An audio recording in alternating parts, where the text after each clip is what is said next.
Okay, so it's probably 2 hours later, and we brought the truck in the garage, so we can't get it in all the way, so we got the heat blowing up here. But here's the patch panel, and he's got obviously you can see these 4 clamps here, fifth one here, another one up here, holding this panel down, and this is the only corner we couldn't get in it. Oops, sorry, this is the only corner we couldn't get it quite the way we wanted it, but it is what it is.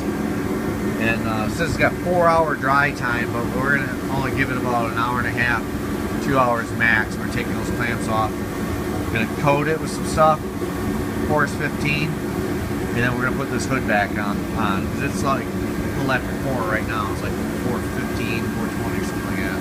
So, anyways.